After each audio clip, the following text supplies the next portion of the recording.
This video is for teachers who are looking for an overview and some ideas for some modifications of Day 19 of Unit 2 in the Passport to Social Studies curriculum.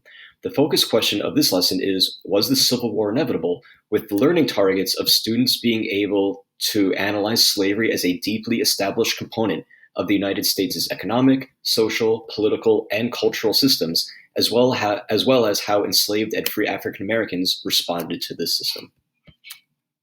As might be the case with several lessons in this unit, students may find the content distressing or upsetting.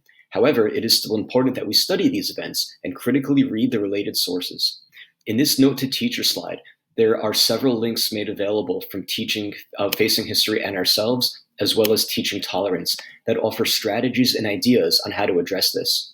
One last thing to consider is that we are still supposed to use our virtual classroom as a place for students to express their discomfort and feelings of anger or distress that may emerge from learning about these topics in American history.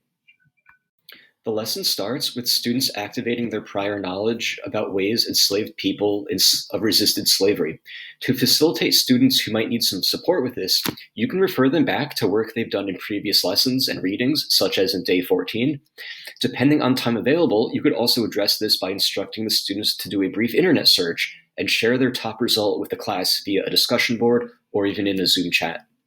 The next step of this segment is to do some modeling of a routine the students are going to use multiple times throughout this lesson, and to start with, arrange them into partnerships where they will view and analyze an engraving called Fugitive Slave Law, Hamlet in Chains, and then they're going to work to identify the causes and consequences of the event depicted in it, which they're going to enter right here. Before looking at the image, though, which I'm going to pull up right here, it may benefit your students to provide them with a baseline understanding of what the Compromise of 1850 was, and in particular, something about the Fugitive Slave Law. However, as you do so, be mindful that they are supposed to be determining the causes on their own, so you do need to tread a fine line. Also, if they do not have a lot of prior knowledge, you definitely want to reinforce the importance of utilizing the headnote. Once the pairs determine the causes and consequences, the next step is for them to classify their findings as either being economic, social, political, or cultural, which we abbreviate ESP plus C. Depending on the unique dynamics of your class, as well as scheduling and time concerns, it may benefit the students to review these concepts. One option would be to provide students with a simple definition of each, then instruct them to go on an image scavenger hunt for a symbol they could use as a reminder for what each one it represents. Something else that you might want to consider, which is an issue that my own students have fairly frequently, is distinguishing between what is cultural and what is social. And the confusion may stem from both involving people, but I'm not exactly sure. But here is how I help my students keep them distinct. Explain to your students that anything social must relate to how the society is structured. And oftentimes a great way to do this is to determine how power and wealth are distributed, as well as looking at other things such as equality, classes, and to an extent civic issues. And I tell them that if they had to boil it down to one word, I stress how when they think social, they should think of the word organized. And when considering whether something belongs in this category, they should ask themselves, does this any way relate to how people are organized? For cultural, I would inform the students that they should consider factors relating to beliefs, values, and social norms that are usually passed down from generation to generation. Examples include art, music, fashion, and belief systems, just to name a few. The word association that I found to work best has been having the students think of exhibitions and shows that they've heard happening at cultural centers, with the emphasis on the word cultural.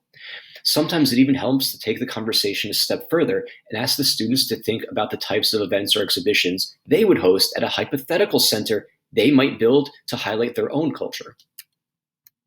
As this is still part of the introduction / model, after student pairs group their causes and consequences into these 4 categories, you may want to create a space for students to see the work and hear the process of their classmates, as well as providing you an opportunity to check for their understanding before they move on to the independent work portion of this lesson.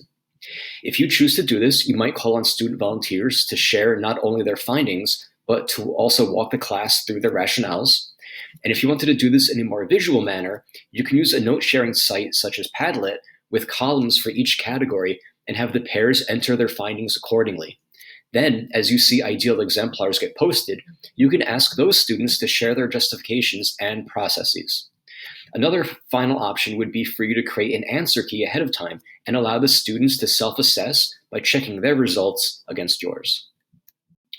On this slide is an overview of the independent assignment, which is fundamentally a jigsaw activity where the students are now arranged into groups of 3, and each student takes one source, completes the ESP+C chart, then the students reconvene to share their findings. Afterwards, they will use their knowledge to respond to these 2 prompts. When introducing this learning activity to the students, you definitely want to go through this slide with them so they know exactly what the process is by specifically drawing their attention to steps 1, 2, and 3. Also note that these 3 sources are very diverse. The first 2 are secondary sources, and the third one is a video. So how the sources are allotted to individual students and how the triads are arranged is something you definitely want to consider. Depending on the unique needs and strengths of your students, you may opt for heterogeneous groups based on skill and assign the video to a student who may benefit from a more visual source. Additionally, the content of all 3 sources are incredibly varied, and this can be another avenue you use to distribute the sources among the students in each triad. The first text is about Maroons, the enslaved men, women, and children who for centuries escaped from slavery and formed their own communities in remote areas. The second source discusses the legal components of birthright citizenship for African Americans. And third, the video is from America, the Story of Us series, and it centers on the awe-inspiring contributions of Harriet Tubman on the Underground Railroad. So other things being equal, student interest could be another way for the resources to be divided. If feasible, you may even decide to poll the students ahead of time as to which content they prefer to study and use that as the rationale for how you create the groups. After sharing their findings with their 2 partners and listening to what they said, the students then work independently on these 2 synthesis questions, which I briefly displayed earlier. Then the students construct a response to this wrap-up question. If you have been following the Passport to Social Studies curriculum, this is likely the 2nd or 3rd time they've considered this question. However, at this point, they have not only much more content information to inform their decision, but also more experience evaluating causation. To support students with this, you may encourage them to refer to previous answers they have written. For instance, the first time they answered this question was at the end of day 1 of this unit after reading a sweeping piece by Dr. Uhuru Williams. To reinforce their skills, you could also instruct them to distinguish between the types of causes, or even incorporate words or phrases from the language of causation and consequence tool into their constructed response here. And lastly, I know that this check for understanding question appears after the wrap-up question in this slide deck. However, you might want to consider switching their order. I think this question really connects what they did today with the overall bigger themes they had been studying this unit, and having a response in mind might lead them to incorporate more of the economic, social, political, and cultural elements in their responses for the wrap-up question, especially when they are considering including supporting evidence into their response.